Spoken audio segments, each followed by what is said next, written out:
Bismillahirrahmanirrahim. Assalamualaikum warahmatullahi wabarakatuh. Alhamdulillahirabbil alamin.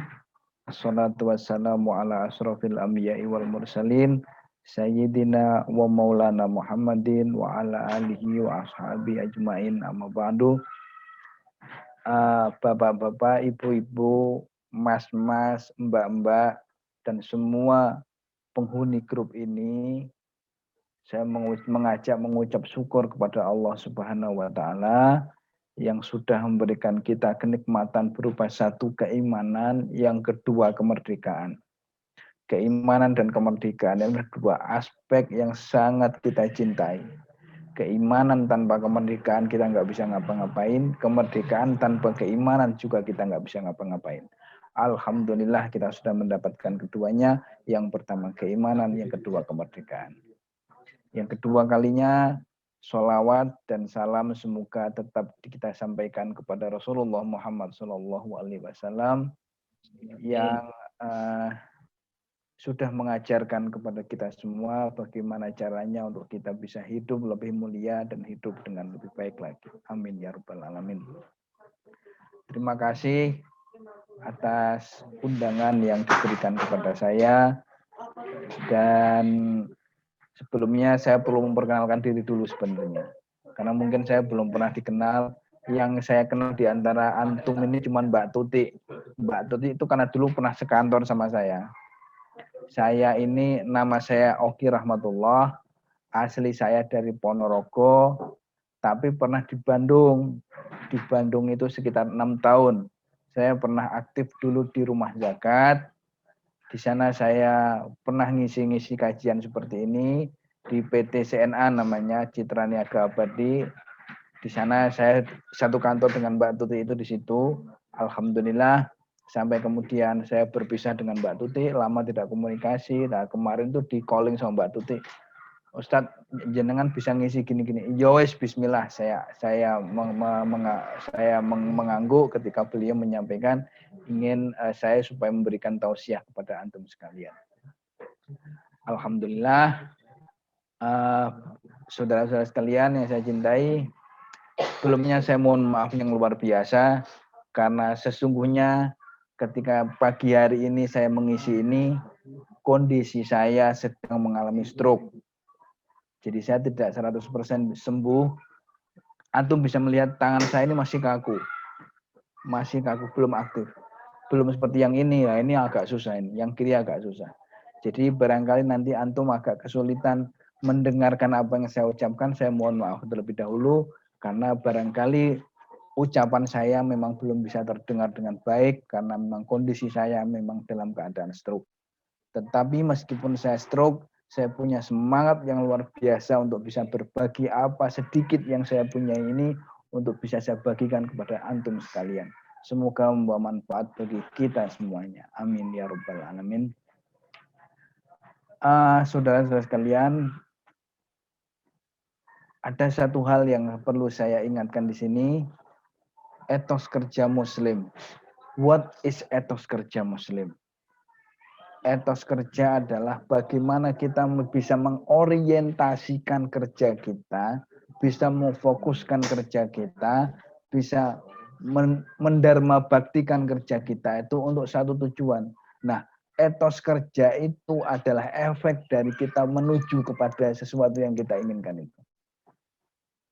Etos kerja yang non-muslim juga banyak, etos kerja nasional juga banyak, etos kerja internasional juga banyak, tapi yang coba saya ingin sampaikan di sini adalah etos kerja muslim.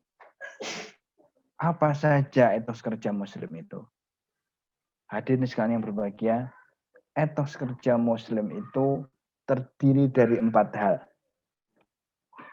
Terdiri dari 4 hal. Yang pertama yang tidak boleh kita lupakan adalah seorang muslim harus mencari pekerjaan yang halal.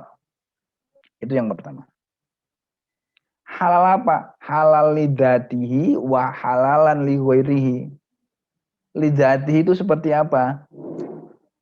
Halal karena tidak sama sekali tidak ada unsur keharaman di dalamnya. Seperti antum ini sekarang bekerja di pabrik amanah, itu halal.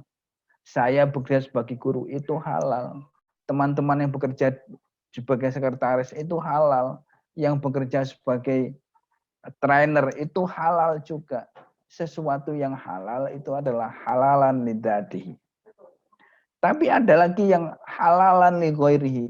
Halalnya itu atau haramnya sesuatu itu terjadi justru karena dia melakukan sesuatu. Contoh, polisi itu halal atau haram? Polisi halal ya.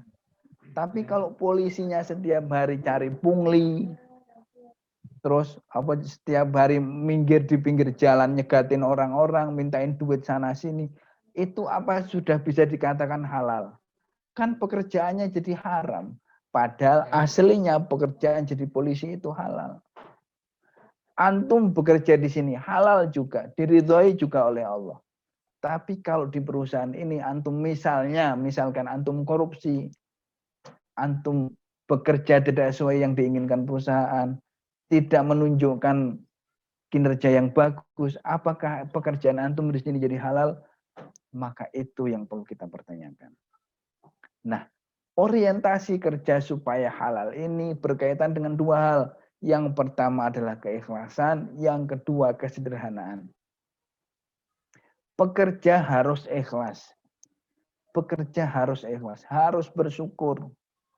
Harus bersyukur. Antum ingat-ingat, dulu ketika antum daftar di Bakri Amah ini, berapa orang yang daftar bersama antum dan sekarang terbuang karena tidak diterima? Berapa banyak? Ini nanti pasti ada mendengar oh dari sana gajinya lebih tinggi, di sana gajinya lebih tinggi, di sana lebih enak, di sana itu pasti. Antum pasti sudah mendengar ini itu dan sebagainya. Tapi perlu saya ingatkan, yang perlu dalam etos kerja muslim itu adalah halalnya, kehalalan antum dalam menyelesaikan ini. Itu berkaitan dengan dua hal. Yang pertama keikhlasan. Kenapa saya sampaikan keikhlasan? Karena ikhlas inilah salah satu jalan bagi kita untuk mencapai kemuliaan. Dalam Al-Quran diceritakan beberapa saat setelah iblis diusir dari surga.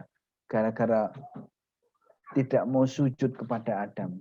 Iblis pernah bersumpah dengan nama Allah. Wa bi'izzatika la'ughwiyannahum ajma'in.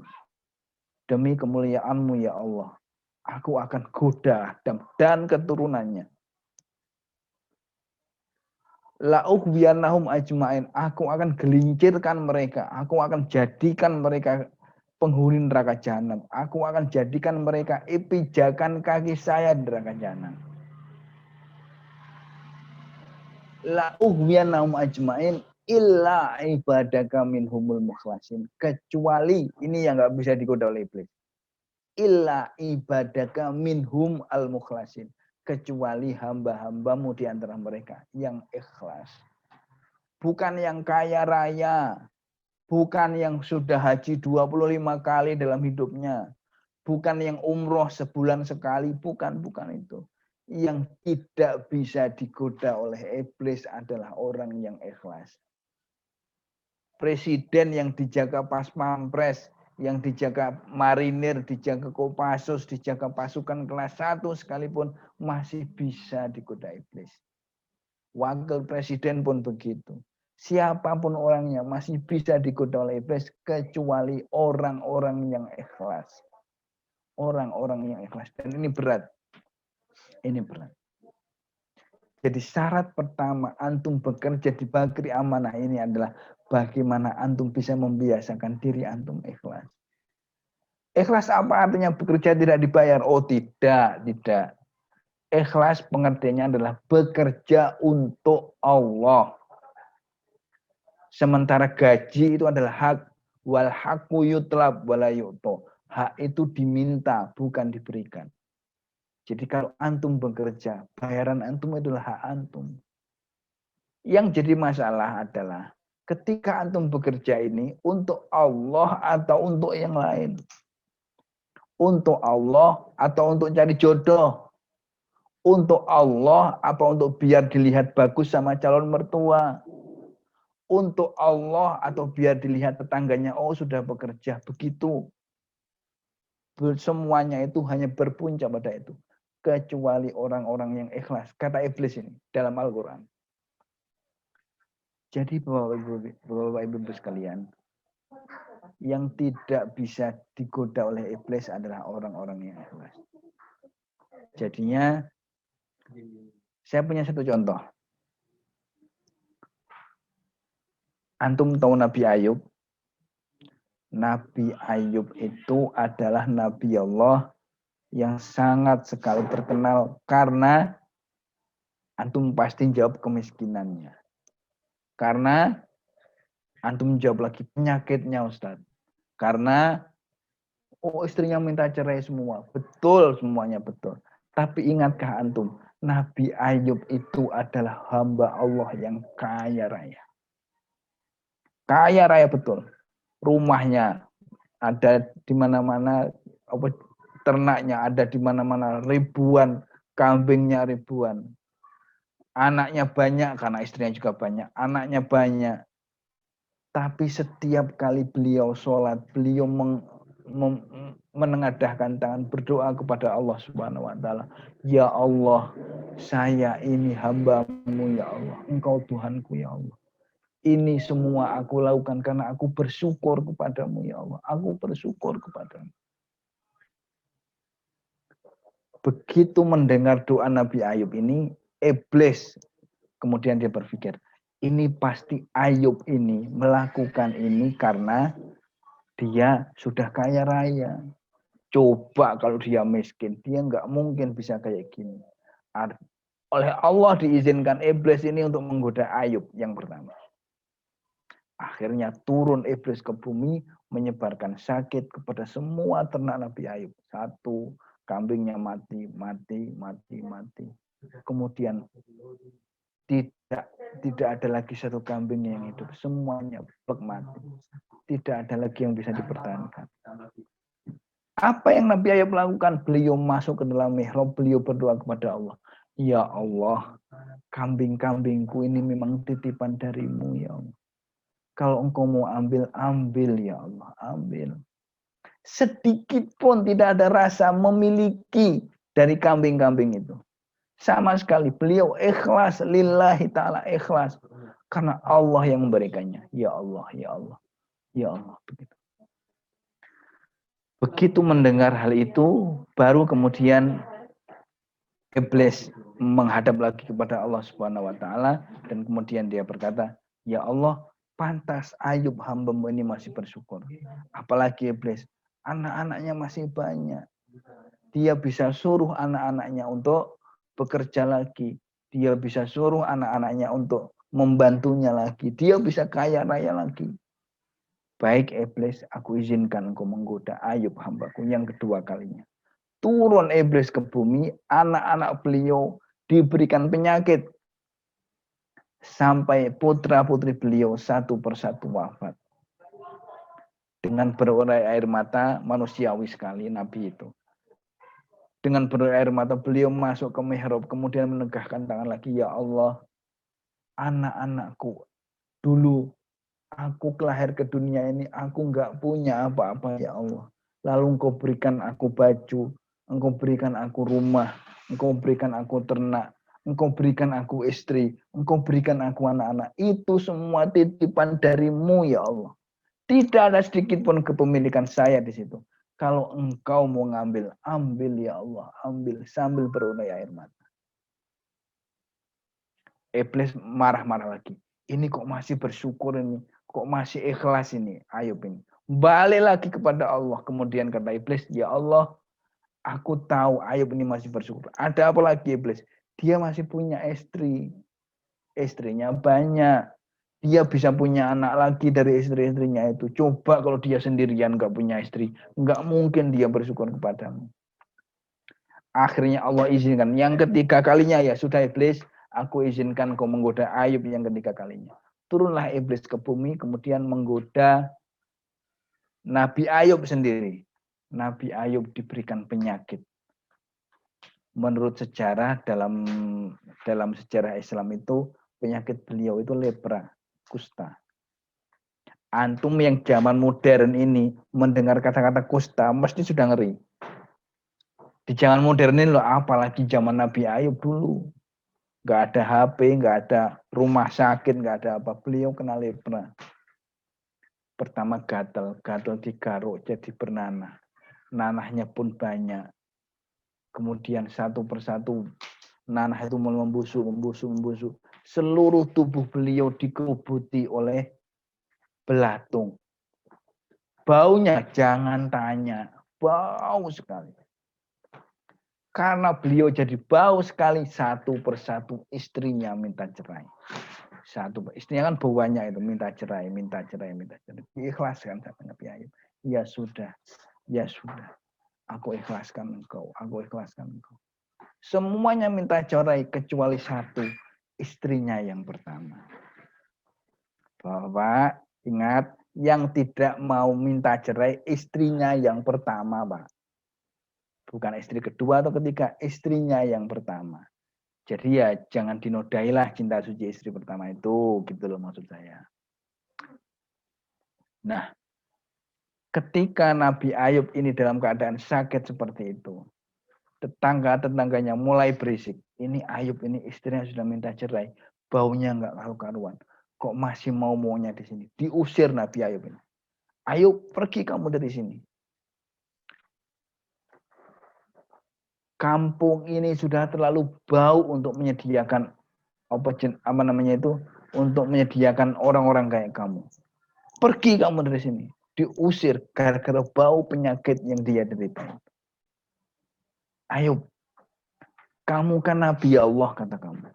Dekat dengan Tuhanmu. Apa salahnya bagi kamu untuk meminta sembuh kepada Tuhanmu? Kan gak susah, kata tangga-tangganya. Apa jawab Nabi Ayub? Aku malu minta sembuh sama Allah. Bayangkan. Aku malu minta sembuh sama Allah. Kenapa? Allah sudah memberi saya hidup sehat, hidup kuat, hidup bisa beranak cucu, bisa sampai sedemikian banyak. Itu berapa tahun? Lah saya baru setahun, sakit setahun 2 tahun saja, kok sudah minta sembuh. Aku malu minta sembuh sama Allah. Bayangkan, ini kualitas keimanan sekelas Nabi Ayub. Aku malu minta sembuh sama Allah. Jadi kalau saya misalkan, saya sedang berusaha seperti Nabi Ayub, ya Allah, saya sudah diberikan sehat pada engkau 38 tahun lamanya. Sekarang stroke saya ini baru 1 tahun. Masa saya sudah minta sembuh? Tapi saya minta, ya Allah, jangan hilangkan kemanfaatan saya untuk orang lain. Doa saya itu. Engkau boleh berikan stroke ini padaku, ya Allah. Tapi jangan hilangkan kemanfaatan saya untuk orang lain. Itu yang saya minta.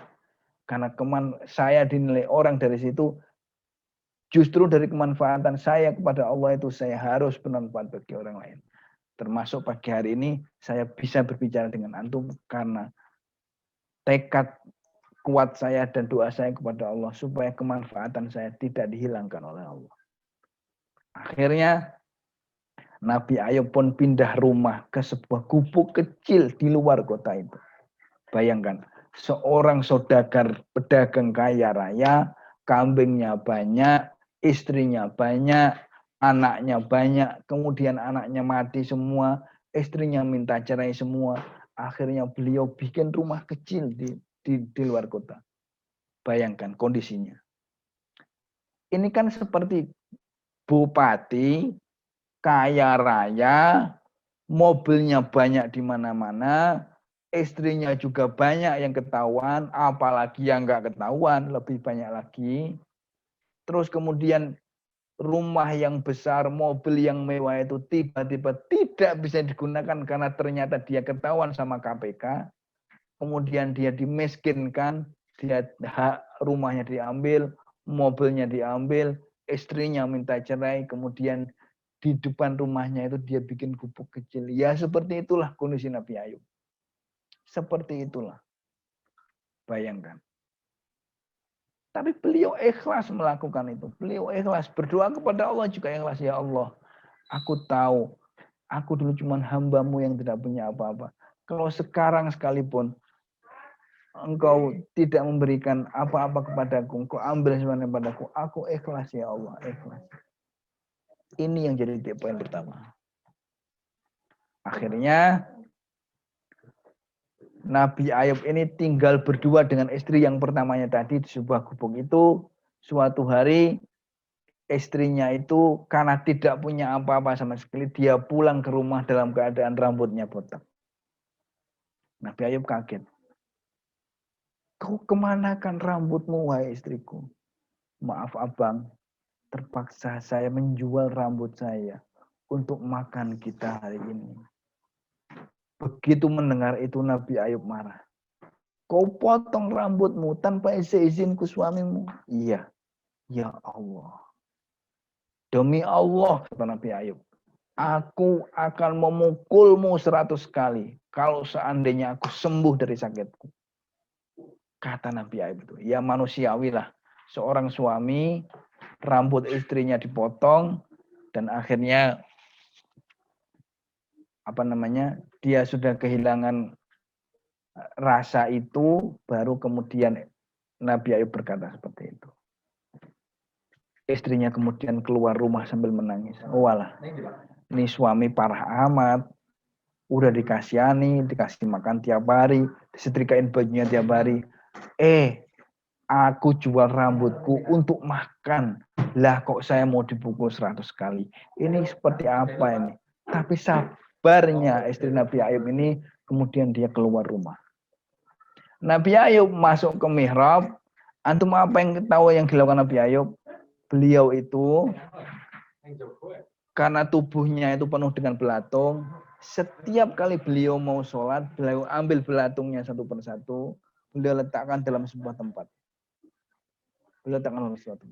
Kemudian beliau sholat, ketika selesai sholat, beliau ambil lagi belatungnya satu persatu, beliau letakkan lagi dalam luka-lukanya itu. Sambil berkata, belatung, aku tahu engkau di sini karena disuruh oleh Allah. Maka aku kembalikan lagi tempatmu di sini. Aku mohon silahkan kau grogoti tubuhku kecuali lidah dan hatiku. Karena dengan kedua alat itu aku berzikir kepada Allah. Akhirnya betul. Seluruh tubuh Nabi Ayub ini penuh dengan belatung kecuali lidah dan hatinya. Bayangkan. Ini pelajaran yang luar biasa. Tidak susah bagi Nabi Ayub misalkan meminta, ya Allah, aku minta tanganku tidak usah engkau berikan belatung ya Allah. Gampang.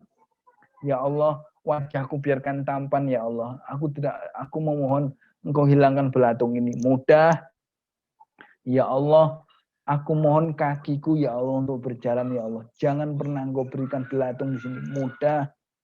Tapi beliau tidak melakukannya. Beliau ambil lagi belatung itu, beliau letakkan di kulit-kulit beliau. Sambil berkata, belatung, aku tahu engkau di sini karena perintah Allah, maka itu tinggallah di sini. Asalkan jangan pernah engkau geragoti lidah dan hatiku. Karena dengan kedua alat itu aku berzikir kepada Allah Subhanahu wa Ta'ala. Akhirnya Allah Subhanahu wa Ta'ala pun memberikan jalan keluar kepada Nabi Ayub. Disuruh menghentakkan kakinya ke tanah. Kemudian terpancarlah air. Satu air di mana air itu baunya belerang.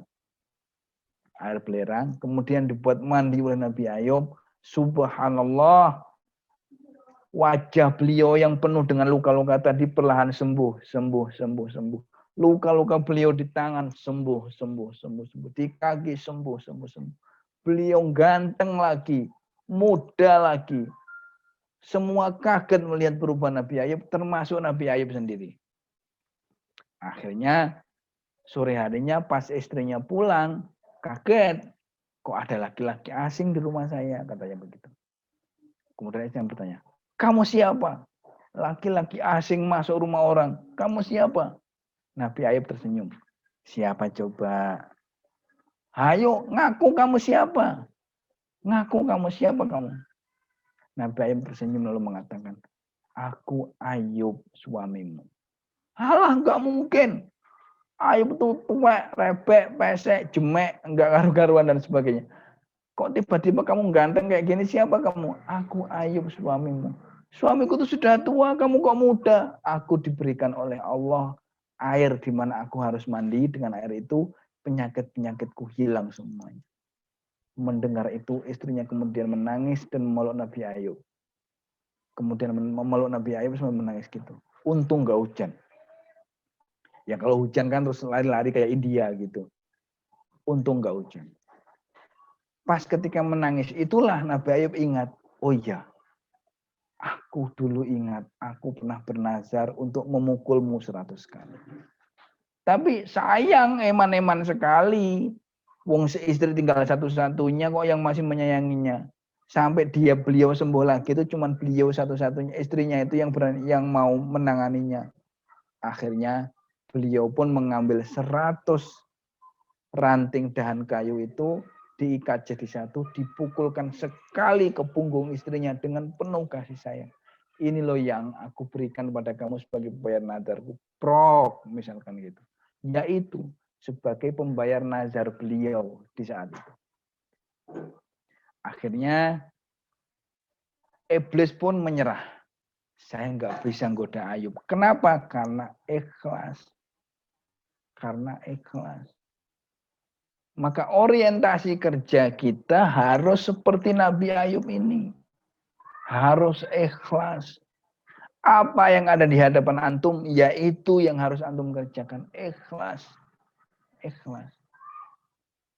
Yang kedua, yang tidak boleh kita lupakan adalah ajaran Islam tentang kesederhanaan. Ini penting saya sampaikan. Kenapa saya bilang penting? Kesederhanaan itu ruh. Sederhana itu harus jadi pola pikir kita.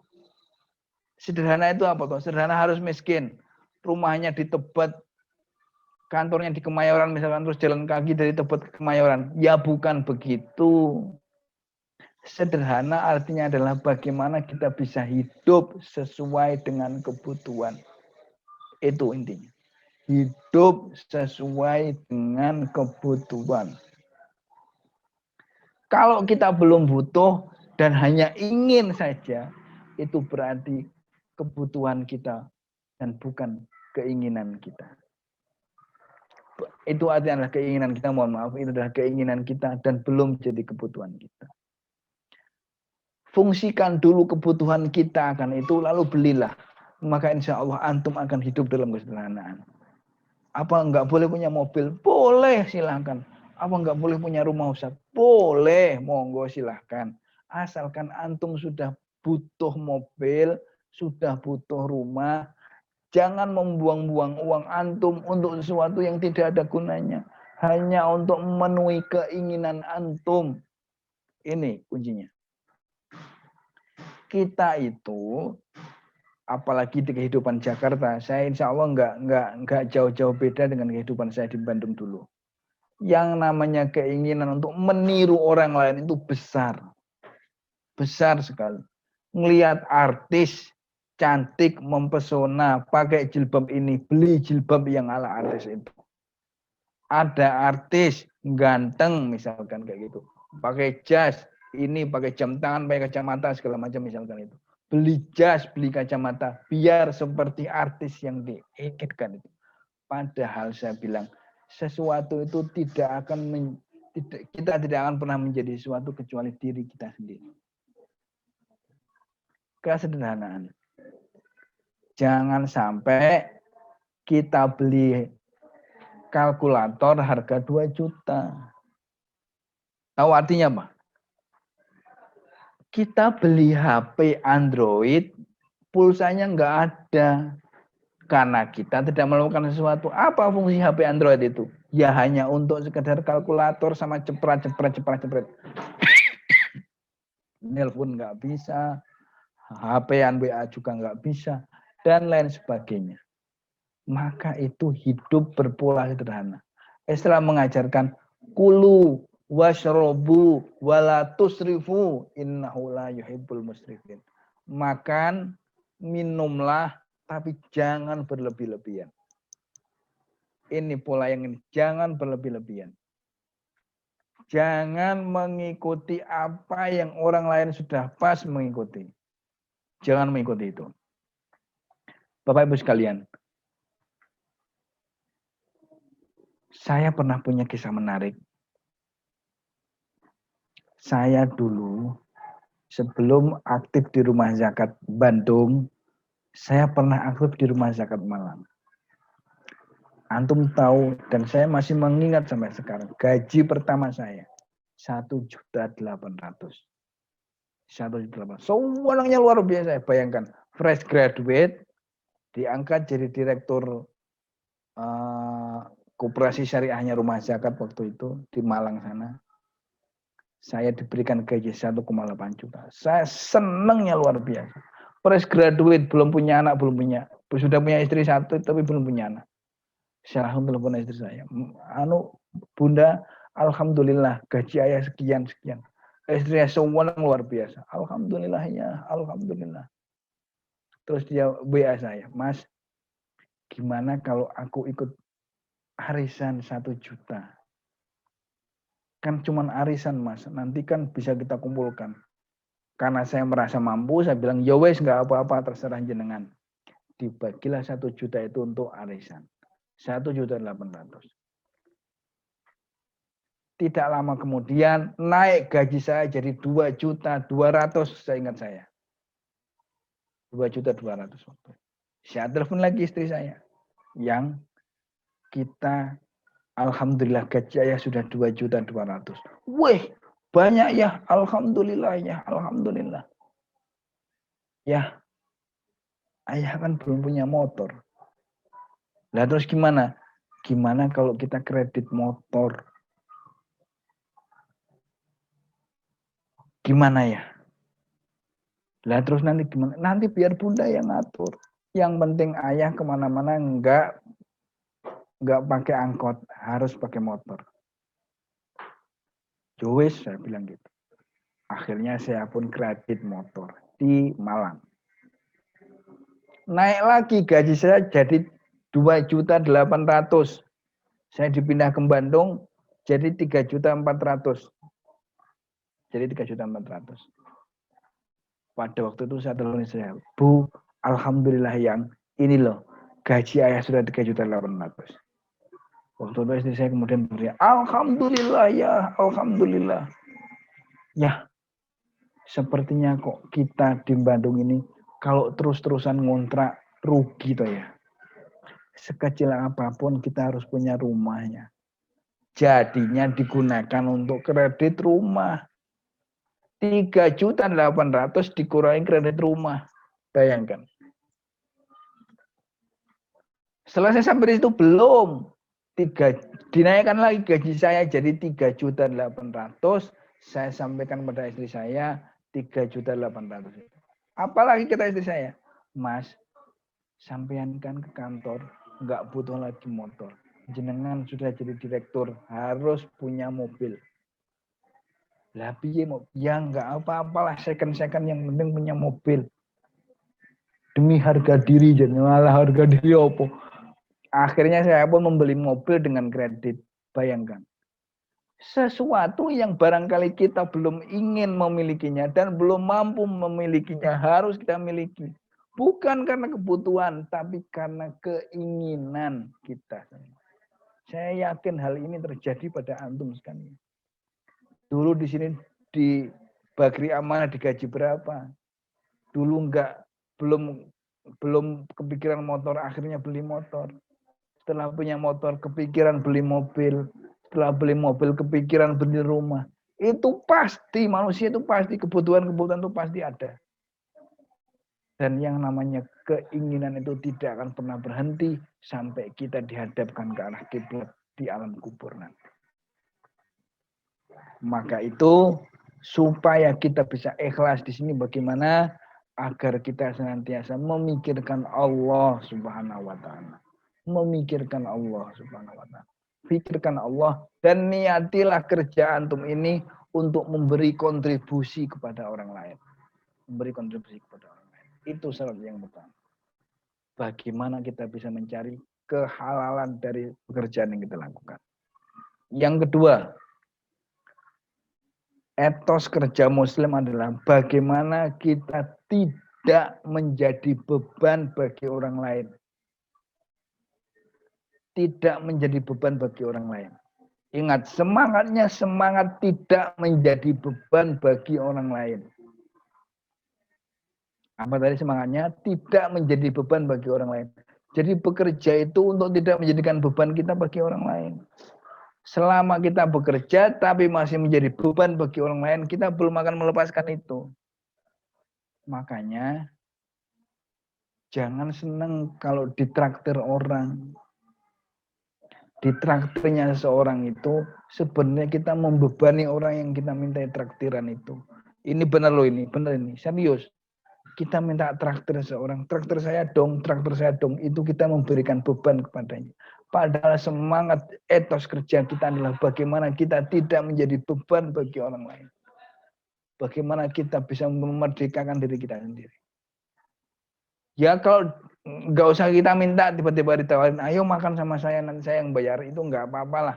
Tapi jangan minta diusahakan, jangan minta.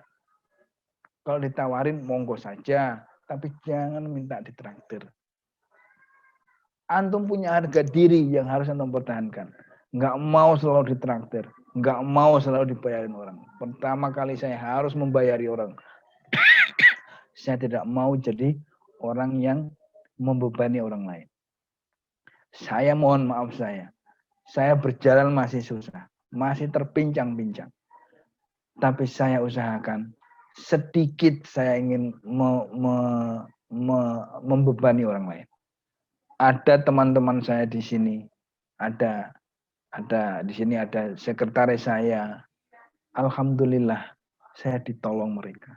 Tapi sesungguhnya pertolongan mereka, meskipun itu ikhlas, yang nggak terima saya, ya Allah, kenapa saya kok seperti ini? Kok tidak bisa memberikan kontribusi kepada mereka? Ya Allah, apa saya ini? Maka antum bekerja ini harus bisa bebas dari itu. Bebas dari bagaimana kita bisa bebas dari membebani orang lain. Membebani orang lain. Itu yang harus jadi pijakan antum. Antum sudah bekerja, tidak selayaknya menjadi beban bagi orang lain. Tidak selayaknya menjadi beban bagi orang tua. Tidak selayaknya menjadi beban bagi istri antum, atau suami antum, atau anak-anak antum. Antum sudah bekerja. Saya harus punya sesuatu yang bisa saya banggakan. Itu yang jadi patokan antum. Etos kerja muslim adalah ikhlas dan tidak membebani orang lain dalam pelaksanaan tugasnya. Itu yang kedua. Yang ketiga, harus bisa memberi kepada keluarganya. Itu yang ketiga, harus bisa memberi kepada keluarganya. Ingat, antum bekerja bukan untuk antum sendiri, tapi bagaimana kita bisa menjadikan keluarga kita adalah ibadah kepada Allah Subhanahu wa taala. Bagi antum yang laki-laki, bekerjanya antum ini adalah kewajiban antum sebagai seorang laki-laki. Bagi seorang perempuan, bekerjanya antum di sini adalah merupakan sedekah antum, infak antum kepada keluarga antum. Infak antum kepada keluarga antum. Yang laki-laki, kewajiban antum kepada keluarga antum. Maka niatkan dalam hati betul, ya Allah, aku harus bisa memberikan apapun, sedikit apapun untuk keluarga saya. Saya kemarin melihat di televisi itu, mau nangis rasanya. Seorang tukang parkir, ditanya-tanya orang, Bapak kenapa sudah tua seperti ini, kok masih jadi tukang parkir? Jawabannya sungguh menyentuh hati. Dia bilang, saya jadi tukang parkir ini agar saya tidak jadi beban keluarga saya. Karena anak-anak saya juga belum punya. Bayangkan. Semangatnya untuk bisa memerdekakan diri, semangatnya untuk bisa berbagi kepada orang lain, sampai dia rela jadi tukang parkir, hanya untuk biar tidak dibilang dia membebani kepada orang lain. Jadi yang ketiga adalah bagaimana etos kerja antum ini bisa memberikan kontribusi yang layak kepada keluarga antum. Kepada orang tua antum bagi yang belum menikah. Ingat, antum bisa bekerja, bisa aktif di sini adalah karena doa dari bapak dan ibu antum. Serius. Antum tidak akan pernah tahu bagaimana mereka setiap malam berdoa kepada Allah. Bagaimana setiap siang hari mereka berdoa kepada Allah. Bagaimana dulu mereka berpuasa demi suksesnya antum sekalian. Mereka orang-orang tua yang dulu sudah pernah antum repoti. Sekarang masih antum repoti lagi. Maka jangan sampai melupakan ini. Antum harus bisa berkontribusi. Yang pertama adalah untuk keluarga antum. Kalau belum berkeluarga, ya untuk orang tua antum. Orang tua saya sudah kaya, Ustaz. Tidak perlu apa-apa. Oke, kalau emang seperti itu, oke. Tapi ingatlah, orang tua akan bangga sekali. Kalau misalkan hari raya kita belikan kerudung lah sedikit untuk orang tua kita. Ibu, ini kerudung dari saya, Bu. Memang jelek, Bu. Kayak taplak meja. Tapi insya Allah bermanfaat untuk ibu. Diberikan kepada orang tua. Yakin orang tua akan menerima. Seburuk apapun yang antum berikan itu. Tapi insya Allah antum tidak akan memberikan itu yang buruk toh. Iya. Pasti yang terbaik yang bisa antum berikan kepada orang tua antum. Memberikan dan memerdekakan diri kita untuk bisa memberikan kepada orang keluarga kita adalah prestasi tersendiri.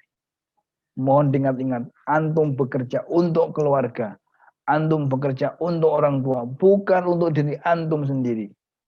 Ini saya sadari sekarang, ya Allah. Saya sudah punya anak 2, istri 1, rumah 1 di Bandung. Apalagi saya berkata gitu, apalagi ternyata memang anak itu semakin besar, semakin penuh kebutuhannya. Maka di situ saya harus mengatur-ngatur. Saya memang tidak pas bagi saya untuk minta ini, minta itu, minta anu segala macam.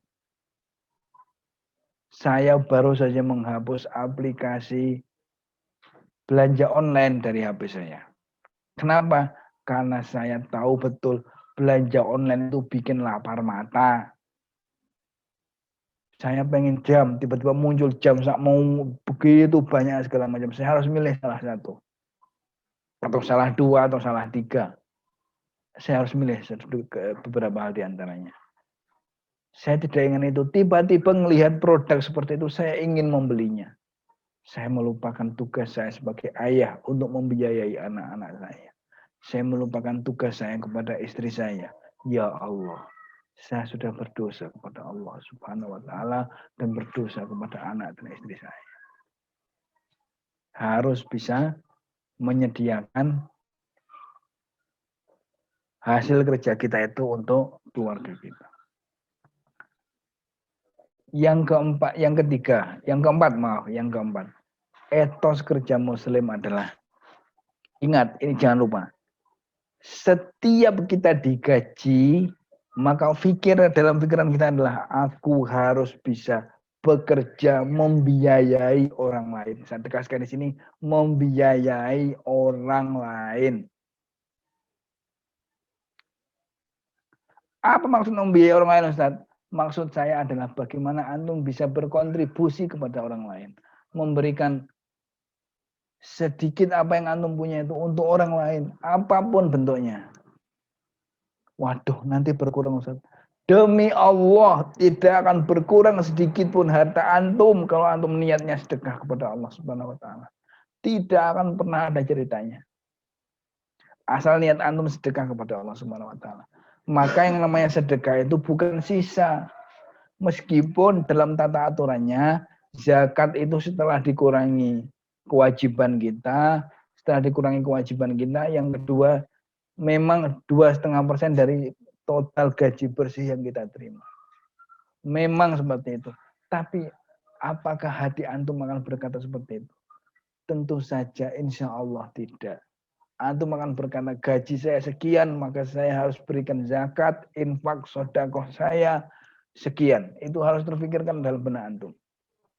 Bagaimana antum bisa berbagi kepada orang lain. Kalau saya ceritakan bagaimana sedekah ini bisa menolong orang lain, sungguh amat sangat luar biasa. Saya ceritakan sebuah kisah. Di Jakarta itu, dulu di Jakarta, saya masih ingat ceritanya itu.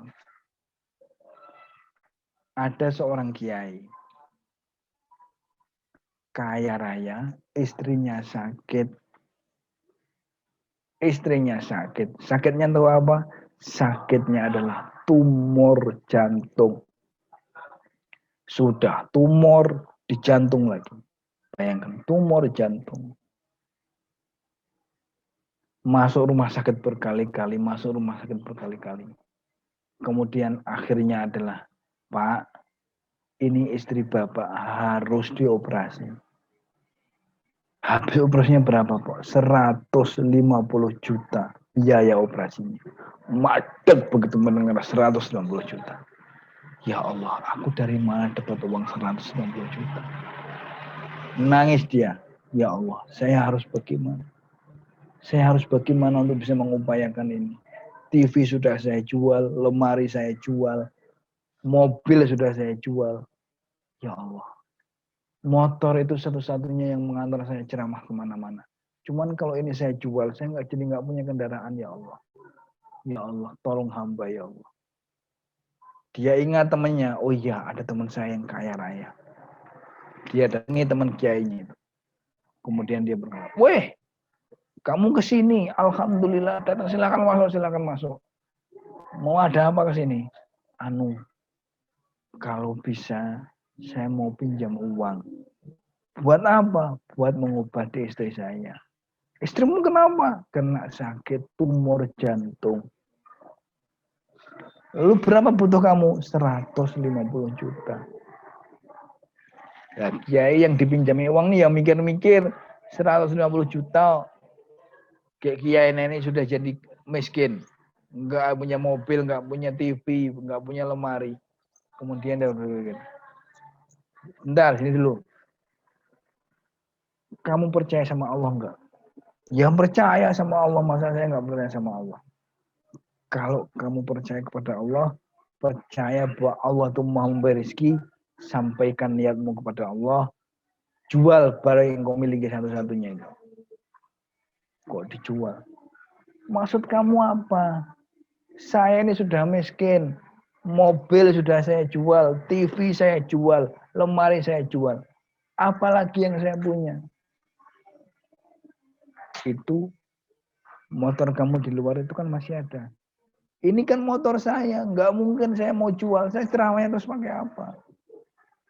Jual, kata temannya tadi.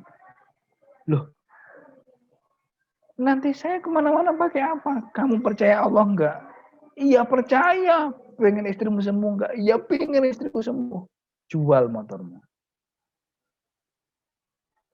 Bingung. Tapi saya harus jual kemana? Motor itu satu-satunya kendaraan saya kemana-mana. Ya sudah kalau gitu biar saya beli motornya.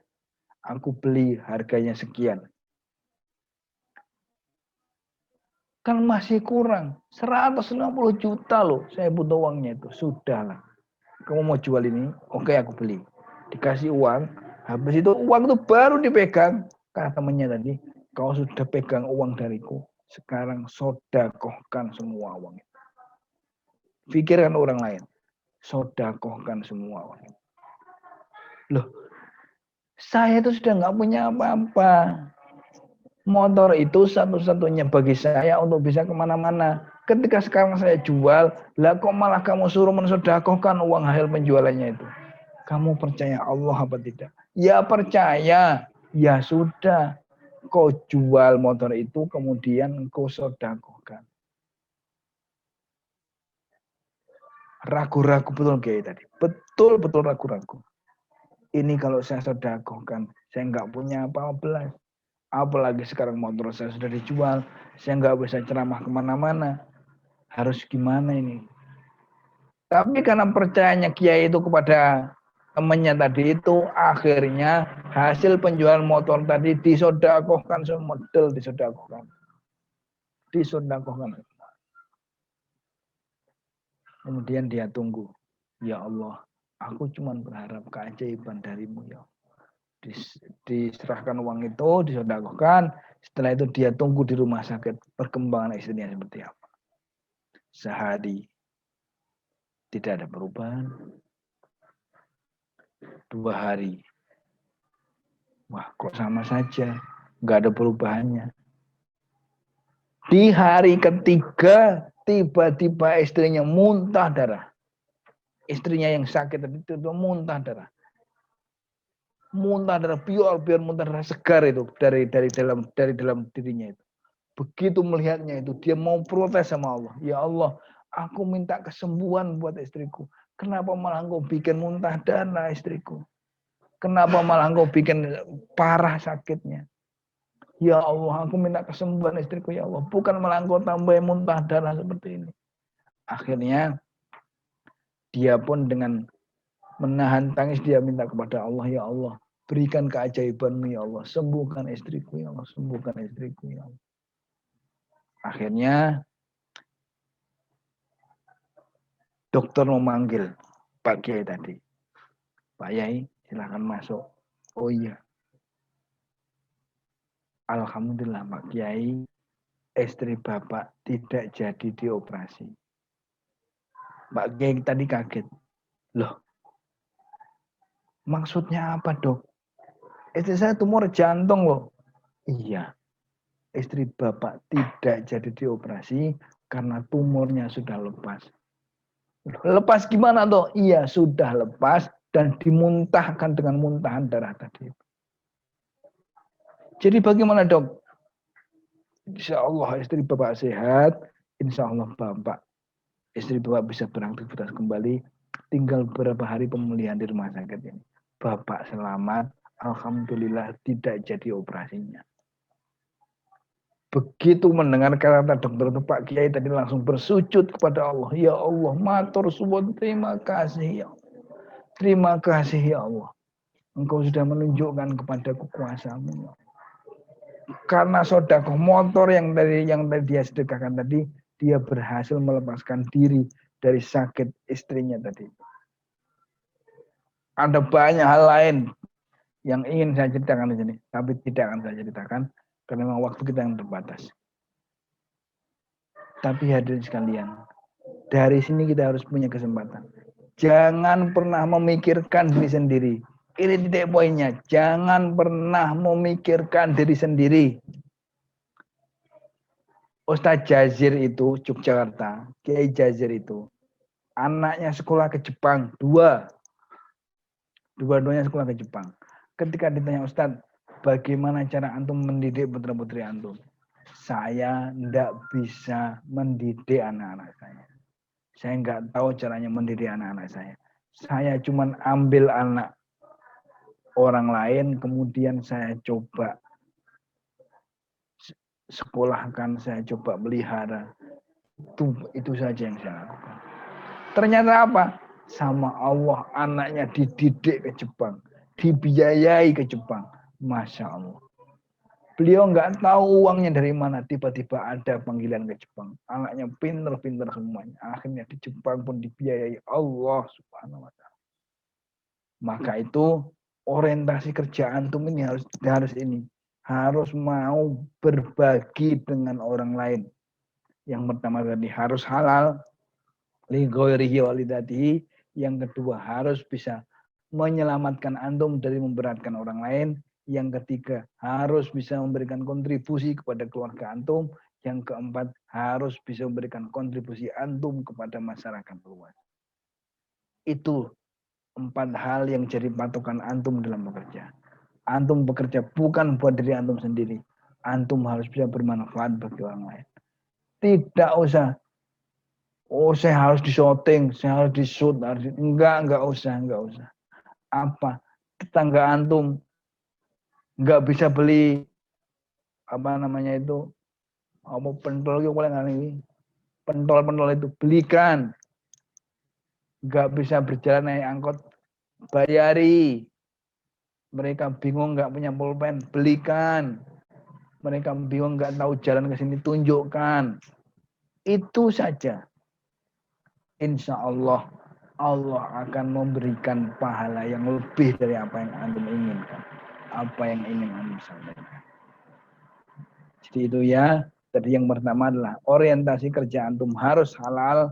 Yang kedua, orientasi kerja antum harus bisa membebaskan antum dari ketergantungan kepada orang lain. Yang ketiga adalah bagaimana antum bisa berkontribusi kepada keluarga antum. Yang keempat harus berkontribusi kepada orang lain. Harus percayalah Allah itu maha mengurus. Bayangkan dulu di antara sekian orang kok yang Allah tiba-tiba milih antum. Apa itu kebetulan? Kan tidak mungkin. Tidak ada kebetulan di mata Allah. Semua sudah ditakdirkan. Allah bertemu dengan orang-orang baik di kantor yang tidak membatasi ibadah antum. Antum kan alhamdulillah diberikan kesempatan sholat duhur di kantor. Diberikan kesempatan sholat asar di kantor. Alhamdulillah. Perusahaan-perusahaan Korea itu sholat duhur sama asarnya sudah dijamak. Karena saking tidak ada waktunya di Korea itu. Tidak ada waktu bagi dia untuk sholat duhur dan tidak ada waktu bagi dia untuk sholat asar. Akhirnya duhur dan asarnya dijamak jadi satu. Masya Allah. Jadi alhamdulillah anu ditempatkan di bagri amanah ini. Alhamdulillah. Ingat-ingat itu semuanya. Baik. Sudah hampir 40 menit saya menyampaikannya atau mungkin 1 jam malah sudah. Ya tadi jam 10 lebih seperempat di jam saya ini, nggak tahu jamnya karena kelebihan bagaimana ini. Sekarang sudah jam 11 seperempat, tidak panjang, tidak akan saya panjang lebarkan. Barangkali ada di antara antum yang bertanya kepada saya akan menunggu pertanyaan dari antum. Usikum wa iyaya nafsi bitaqwallah. Assalamualaikum warahmatullahi wabarakatuh. Waalaikumsalam warahmatullahi wabarakatuh. Masya Allah. Barakallahu Ustaz. Jazakallah khairan wa jazakumullah jasa Ustaz atas tausiah Ustaz. Tadi kita bisa mengambil kesimpulan bahwa ada 4 poin penting dalam kerja seorang muslim, yaitu yang pertama kita harus mencari pekerjaan yang halal, yang kedua tidak menjadi beban bagi orang lain, yang ketiga memberi kepada keluarga, yang keempat harus bisa berbagi pada sesama. Ya, dari 4 poin tadi yang disampaikan Ustaz, mungkin dari rekan-rekan sekalian ada yang ingin ditanyakan terkait etos kerja atau tadi yang disampaikan terkait kisah-kisah Nabi Ayub atau mungkin yang lainnya. Ya, dipersilakan rekan-rekan yang ingin bertanya boleh raise hand angkat tangan atau bisa ada stiker di layarnya. Ya, silakan. Ada yang ingin bertanya?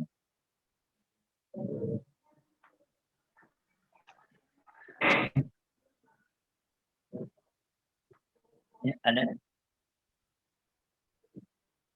Ya, kalau tidak ada mungkin saya yang bertanya Ustaz.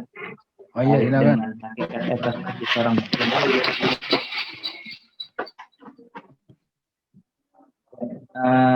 Tadi sempat beberapa baca mengenai hadis etos kerja Ustaz, yaitu ada tangan di atas lebih baik daripada tangan di bawah, memikul kayu lebih mulia daripada mengemis. Dan juga mukmin yang kuat adalah mukmin yang lebih baik dan juga menyukai kuat bekerja. Nah, ini Ustaz terkait kita sering menemui di jalan-jalan yaitu manusia silver Ustaz, terutama di jalanan Jakarta. Manusia apa? Manusia silver Ustaz, manusia silver. Oh iya iya. Di jalan. Nah, waktu itu saya pernah berbincang kepada salah satu manusia silver yang ada di jalan. Kenapa kamu meminta-minta? Sedangkan kamu itu masih kuat untuk bekerja dan juga bisa untuk mencari rezeki yang lain. Terus dia bilang ke saya bekerja ini saya tidak punya keahlian lagi. Saya sudah mencoba kemanapun, tapi saya tidak dapat mendapat pekerjaan. Bahkan orang-orang juga beliau gitu. Nah, saya mau minta saran Ustaz kepada Ustaz bagaimana cara kita menyampaikan atau kita memberikan sedikit nasihat kepada rekan kita yang mungkin mereka lebih memilih meminta-minta daripada harus bekerja Ustaz. Gimana ya Ustaz? Oke, mungkin mau langsung bertanya, mau jawab atau ada pertanyaan lain? Ya, mungkin boleh Ustaz dijelaskan. Baik, terima kasih. Berkaitan dengan manusia Halo? Silver. Iya. Ya, Ustaz, benar. Iya. Terkait dengan manusia silver tadi, yang pertama tadi sudah kita sampaikan, orientasi kerjanya harus halal. Dia halal tidak melakukannya. Kalau memang misalkan tidak halal, maka jangan dilakukan. Orang bekerja itu biasanya orientasinya adalah orientasi keduniaan. Orientasi yang ada di benak orang-orang yang bekerja itu biasanya berorientasi kepada keduniaan. Pikirannya pasti begitu. Aku bekerja supaya biar dapat rumah. Aku bekerja biar bisa dapat kerjaan. Aku bekerja biar dapat istri cantik. Aku bekerja biar untuk dapat rumah yang bagus. Biar dapat mobil yang bagus. Itu saja. Padahal yang paling dipentingkan dalam Islam adalah halalnya dulu. Meskipun banyak menghasilkan, kalau tidak halal tinggalkan. Tinggalkan. Bagaimana kita bisa menasihati orang-orang itu? Mas, saya sampaikan, kalau tidak menemukan satu pintu, lewatlah pintu-pintu yang lain. Ingat cerita Nabi Yusuf mengatakan, la tadkhulu fi babin wahidin bal udkhulu fi abwabin mutafarriqah.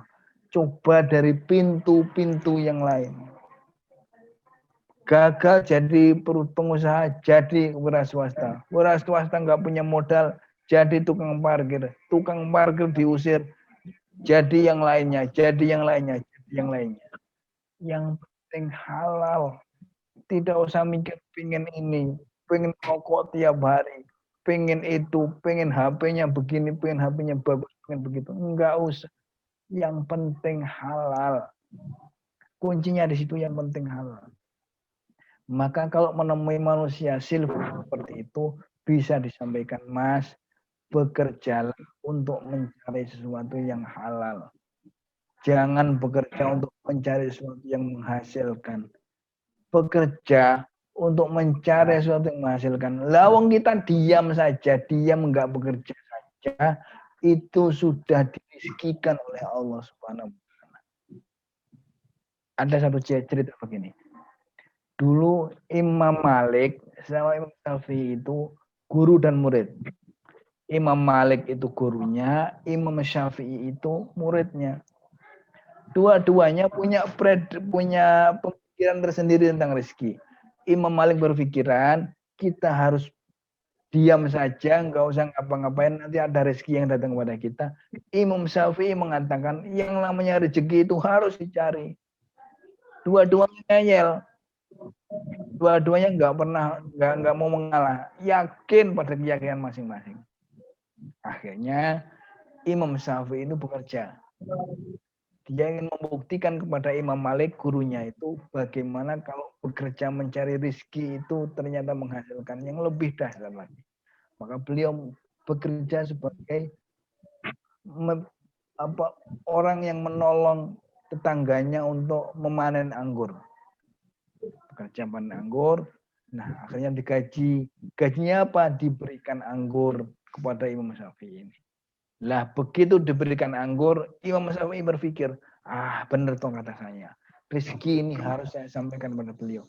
Biar beliau tahu rezeki itu harus dicari. Kalau nggak dicari, nggak mungkin saya dapat kayak gini. Dibawa anggur itu kepada Imam Malik. Imam Malik. Ini guru, saya buktikan, saya tadi bekerja memanen anggur. Setelah anggur dipanen, saya dapat anggur ini, saya persembahkan untuk guru saya. Imam Malik kemudian melihat. Baru melihat anggur itu, Imam Malik kemudian sudah ketawa. Ketawa, betul-betul ketawa. Imam Syafi'i, wahai guruku, apa yang membuat engkau tertawa? Syafi'i, kata Imam Malik. Idris katanya, kan nama Imam Syafi'i itu aslinya Muhammad Idris. Idris kata Imam Malik. Kamu tadi bilang orang harus bekerja supaya mendapatkan anggur ini toh, nggih. Saya ini dari tadi di sini, duduk di sini, nggak kemana-mana. Saya cuma mengajar kepada santri-santri saya nggak kerja, saya nggak ini, saya duduk di sini. tiba-tiba ada muridku yaitu kamu membawa anggur ini kepada saya. Padahal saya nggak kerja ngapa-ngapain toh. Berarti rezeki saya sudah dijamin oleh Allah Subhanahu wa taala. Masya Allah. Kedua-duanya akhirnya tertawa. Imam Malik tertawa, Imam Syafi'i juga tertawa. Bayangkan. Dua-duanya mengambil rezeki yang sama. Maka apa yang bisa kita ambil dari sini? Antum nggak ngapa-ngapain sekalipun rezeki Allah itu sudah pasti. Jangankan antum, wa ma min dabatin fil ardi illa Allahi rizquha. Makhluk yang dabah bumi itu saja, serangga bumi itu saja sudah dijamin rezekinya oleh Allah Subhanahu wa taala. Ada cerita lagi. Nabi Musa dulu nggak percaya, ya Allah, bagaimana caramu membagi rezeki kepada makhluk-makhlukmu ini? Apa mungkin ada makhlukmu yang kecil yang engkau berikan rezeki kepada kami? Kemudian Allah berfirman, Musa, pecahkan batu itu. Pecahkan batu, tor, pecah. Pecahkan lagi, tor, pecah lagi. Sampai 7 atau 3 kali. Kemudian setelah 3 kali, yang kali keempat tor dipecahkan, ternyata di batu itu ada binatangnya.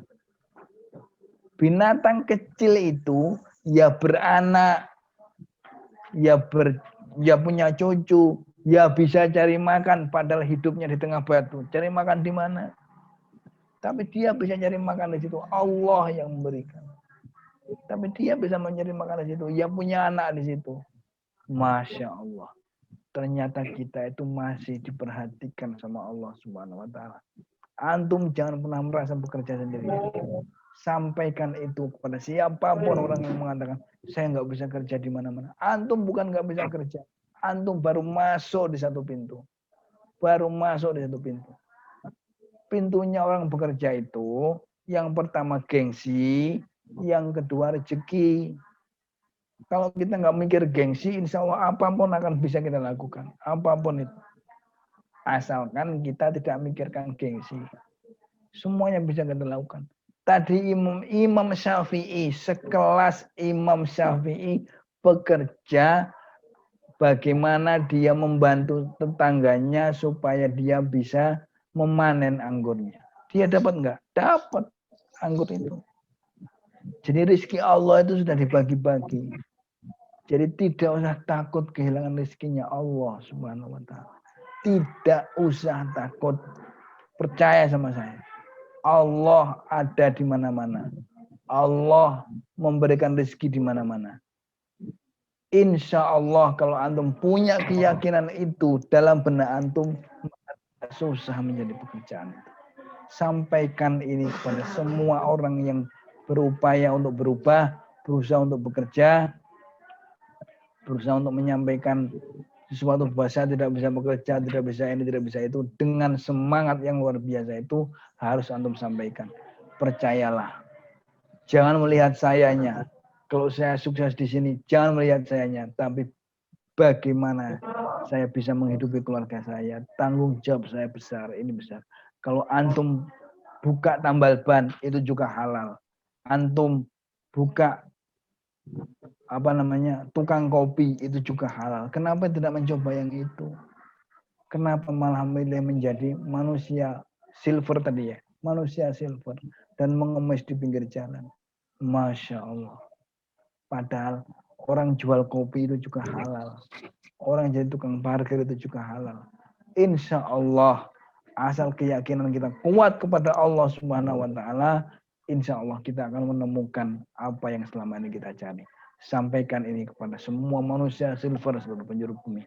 La tadkhulu fi babin wahidin wadkhulu fi abwabin mutafarriqah. Janganlah kamu masuk ke satu pintu saja, tapi masuklah ke dalam pintu-pintu yang berbeda. Abwabin mutafarriqah, pintu-pintu yang berbeda. Itu jawaban saya.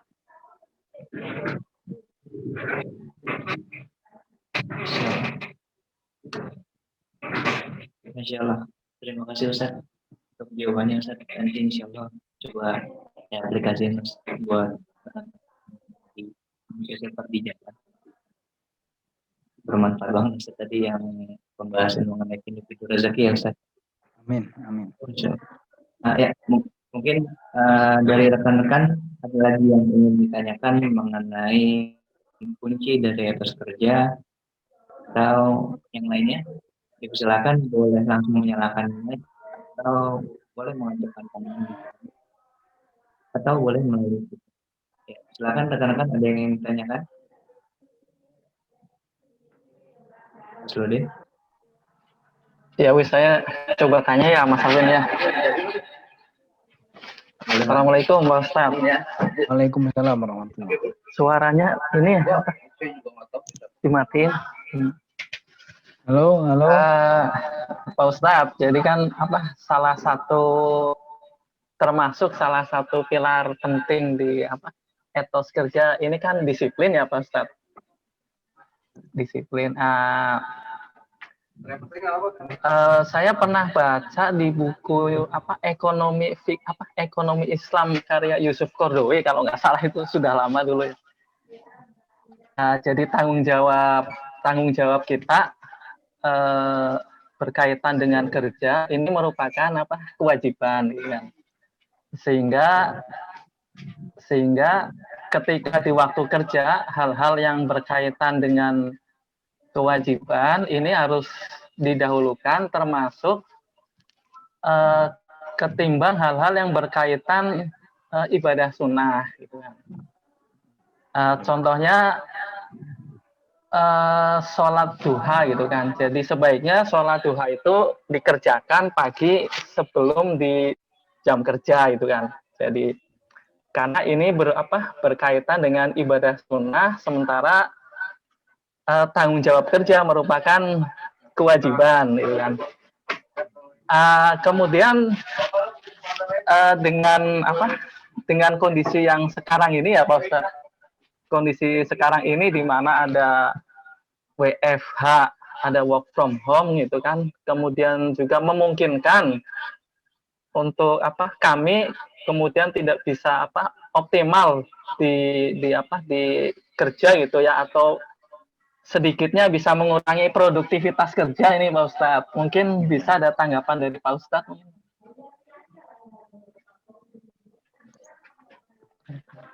Baik, sudah? Ya Pak Ustadz, itu aja. Terima kasih. Yang pertama soal disiplin, itu sudah betul bahwa yang sunnah itu tidak boleh mengalahkan yang wajib. Yang sunnah tidak boleh mengalahkan yang wajib. Contohnya ya, kalau misalkan antum sedang puasa sunnah, terus kemudian ada orang bertamu ke tempat antum sebagai tuan rumah menyuguhkan teh kepada tamu antum. Menghormati tamu itu wajib, puasa itu sunnah.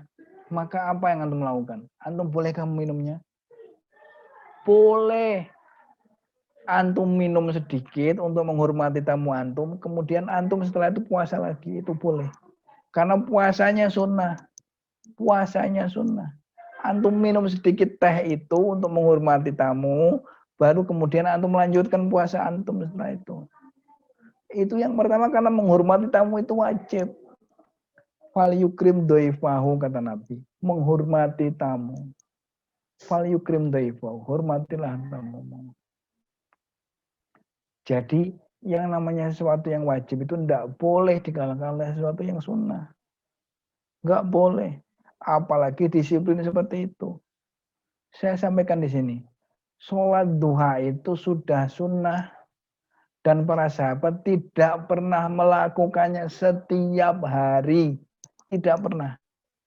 Diriwayatkan Ibnu Abbas itu pernah 10 hari sholat duha. Setelahnya 10 hari enggak sholat lagi. Itu sholat duha itu. Terus mengganggu kinerja kita. Malah enggak boleh. Makanya saya dulu di pesantren sering menasihatkan gini pada murid-murid saya. Antum kalau mau puasa Senin Kamis, kalau di kelas tidur gara-gara antum puasa Senin Kamis, antum batal puasanya, harus antum batalkan puasanya, bahkan antum dapat dosa kalau terus puasa. Kenapa? Karena menuntut ilmu itu wajib, puasanya sunnah.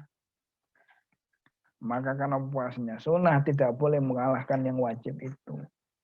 Sudah betul itu, sudah betul itu. Apapun yang terjadi tidak boleh mengalahkan sesuatu yang wajib itu.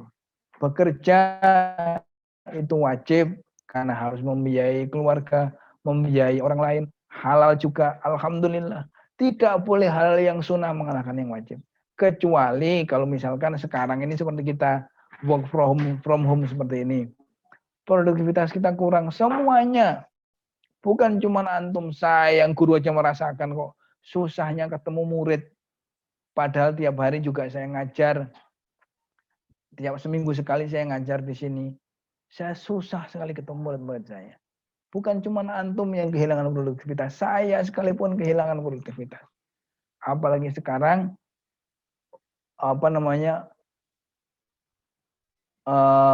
pandeminya ini naik lagi. Masya Allah. Bagaimana ceritanya Ustaz? Kalau seperti itu, kalau antum masuk, justru antum akan kehilangan produktivitas antum. Antum kena COVID misalkan gitu. Terus kemudian antum tidak bekerja. Anak istri antum terbengkalai. Orang tua antum tidak antum berikan manfaat dari kerja antum. Keluarga antum tidak terperhatikan dengan kerja antum. Itu bagaimana? Jadi work from home ini adalah salah satu cara bagi kita, ikhtiar kita manusia untuk bisa selamat dari pandemi yang mengganggu ini. Sudah nggak usah dipikirkan, nanti produktivitas saya kurang. Nggak apa-apa, saya juga yang guru aja kurang kok. Anda bisa bayangkan kalau misalkan pandemi ini sampai tahun depan. Anak-anak yang tahun kemarin masuk SMP, tahun ini kelas 2, tahun depan kelas 3, 3 tahun tidak mengalami ujian. Dan UAS pun belum tentu bisa dilaksanakan. Bayangkan, tahu-tahu SMA mereka itu. Sudah 3 tahun di sini, tahu-tahu SMA tanpa ujian. Masya Allah. Itu kan sebenarnya bukan menyakiti sebenarnya. Membuat kita semua akhirnya berpikir-pikir, oh iya ya. Memang ternyata yang namanya COVID itu menular. Yang namanya COVID itu membahayakan. Maka ketika kita kehilangan kemanfaatan kita kepada orang lain, dimaklumi saja. Dimaklumi saja. Karena ketidakbermanfaatan kita itu karena ada alasannya. Kalau kita ikut bekerja dalam situasi seperti ini, justru kita akan kehilangan kemanfaatan kita untuk keluarga kita, untuk orang tua kita, untuk orang lain yang kemudian menggantungkan diri kepada kita. Ya lebih baik kita bekerja di rumah masing-masing. Jadi itu jawaban saya, Mas. Jadi yang pertama, disiplin memang harus dilaksanakan. Sholat itu kalau sunnah diusahakan betul-betul kita punya waktu kosong untuk itu. Tidak perlu lama-lama. Kalau mau sholat duha bisa kulullah hatina atau ina, enggak apa-apa pakai itu juga. Yang penting pekerjaan kita tidak terganggu. Yang penting pekerjaan kita tidak diganggu. Sholat di masa-masa seperti ini memang tidak diwajibkan dalam Islam karena bisa mengganggu produktivitas.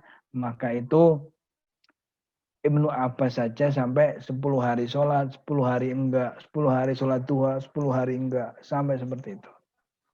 Itu yang untuk produktivitas. Yang kedua adalah bagaimana apa kita work from home ini mengurangi produktivitas kita. Bagaimana menurut antum? Saya bilang bukan mengurangi produktivitas antum. Antum bisa lebih produktif dari ini kepada orang lain. Misalkan antum yang hobi nulis di Facebook, nulis di artikel, nulis apapun yang ada di sana. Kemudian antum sampaikan kepada orang yang membutuhkan itu. Itu sudah produktif. Sudah produktif. Insya Allah produktif. Begitu ya, apa yang ingin saya sampaikan pada kesempatan kali ini. Masya Allah. Siap Ustaz.